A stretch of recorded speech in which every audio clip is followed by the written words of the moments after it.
వచ్చి మాట్లాడి మ్యానిపులేట్ చేసి అన్నీ చేసి బెదిరించి కొట్టారో లేదో నాకు తెలియదు. అన్నీ చేసి మాట్లాడిచ్చాడు. ఈమె లక్ష్మి ఎవరు, నీకు ఎలా పరిచయం అని. దీనికి ఒక ఎగ్జాంపుల్ మాత్రమే ఇవి. ఈ సాక్ష్యాలు ఇంకా నా దగ్గర చాలా ఉన్నాయి. నగిరి కేసులో తీసుకెళ్లారని చెప్పాను, అక్కడికి ఆగిపోయింది ఇంతకుముందు.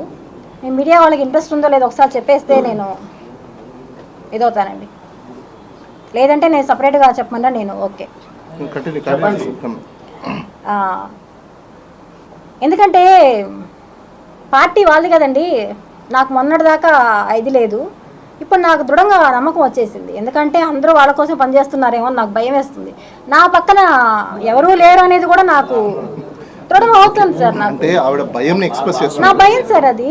నేను ఎందుకంటే మీడియా మిత్రులందరూ మనకు తోడు ఉంటారు, మీరు చెప్పండి. నాకు భయం వేస్తుంది సార్ నిజంగానే. నాతో ఎవరున్నారో లేదని కూడా నాకు భయం వేస్తుంది అసలు. సరే ఫ్యాక్ట్స్ లోకి చెప్పేసి నగరికి తీసుకెళ్ళినప్పుడు ఎలా బయట వచ్చారు సార్ అతను?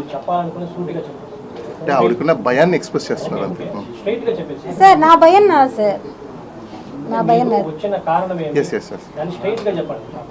సార్. అతని గురించి ఒకే ఒక మాట చెప్తాను సార్ లాస్ట్. నగిరి నుంచి అతను మరుసటి రోజు బయట రావడానికి గల కారణం, ఏకైక కారణం, అతని భార్య రేణుక ఎవరైతే ఉన్నారో ఒక మహిళకు ఫోన్ చేసి, నీకు సంబంధించినవి ఇందులో ఉన్నాయి ఆ ఫోన్స్లో, ఇప్పుడు కానీ కిరణ్ బయట రాకపోతే అవన్నీ వాళ్ళకి వెళ్తాయి, నువ్వు ఎవరైతే ఇప్పుడు అరెస్ట్ చేపించారో ఆమెకు చెప్పి వెంటనే రిలీజ్ కావాలి, లేదంటే నీవన్నీ బయట వస్తాయని చెప్పి అర్ధరాత్రి 3 గంటలకు ఫోన్ చేయించింది. ఎవరు? రేణుక. ఆ మహిళకి ఆమె కూడా ఓపెన్గా చెప్తున్నాను, రోజా గారి బంధువు, రిలేటివ్, సొంత ఫ్యామిలీ మెంబర్. దానికి సంబంధించిన ప్రూఫ్స్ నా దగ్గర ఉన్నాయి, కానీ ఇప్పుడు నేను ఇవ్వను. అవసరాన్ని నేను అన్నీ బయట పెడతాను. ఇలాంటి ఒక నీచుడు నా గురించి వచ్చి చెడ్డగా మాట్లాడుతుంటే మిగతా ఇవి ఉన్నాయి సార్, కొన్ని సంఘాలు మాట్లాడుతున్నారు, ఏంటి ఏమీ లేకుండానే లక్ష్మి వెళ్ళిపోయిందా, లక్ష్మి అలాంటిదా, లక్ష్మి ఇలాంటిదా అని ఒక కొటేషన్ పెట్టాడు. లక్ష్మి డాష్ డాష్ డాష్ అని. ఎవరిక్కడ డాష్ డాష్ డాష్? నీ భార్య. మొగుడు ఎక్కడ పోయినా పర్లా, దేంతో పోయినా పర్లా, నీకు డబ్బులు కావాలి. భార్య సపోర్ట్ లేకుండా ఏ మొగుడైనా ఇంతమంది ఆడవాళ్ళని మ్యానిపులేట్ చేసి ఇంటికి తీసుకొచ్చి బెడ్రూమ్లో తీసుకెళ్తాడా? నీ కుటుంబాన్ని తెలియకుండా తీసుకెళ్తాడా?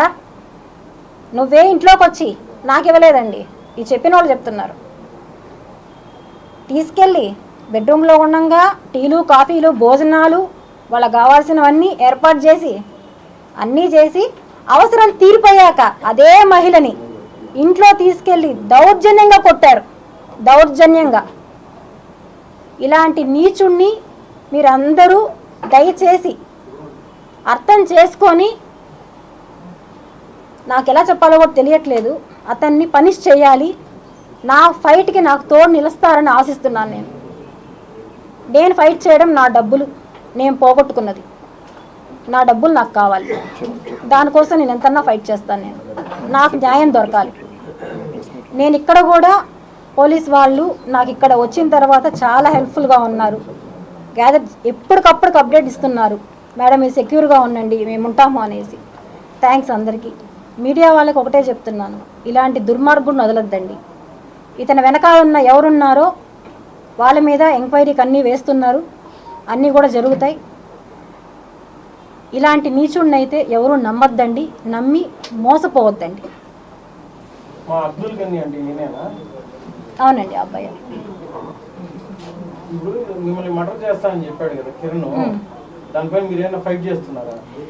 కంప్లైంట్ ఇచ్చాను.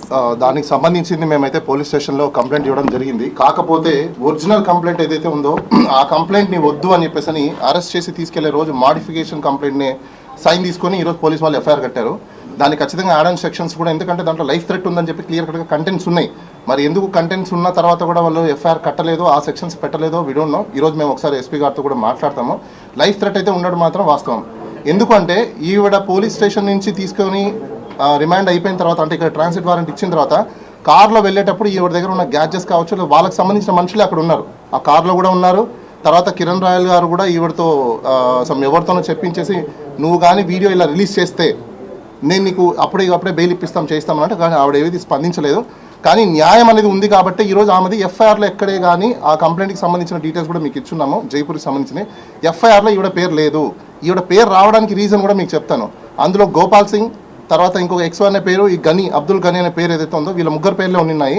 వాళ్ళ అకౌంట్ నుంచి ఈవిడ అకౌంట్కి డబ్బులు ట్రాన్స్ఫర్ అయ్యాయి. వీళ్ళ పేరు పెట్టడానికి రీజను ఈ గని అనే అకౌంట్ నుంచి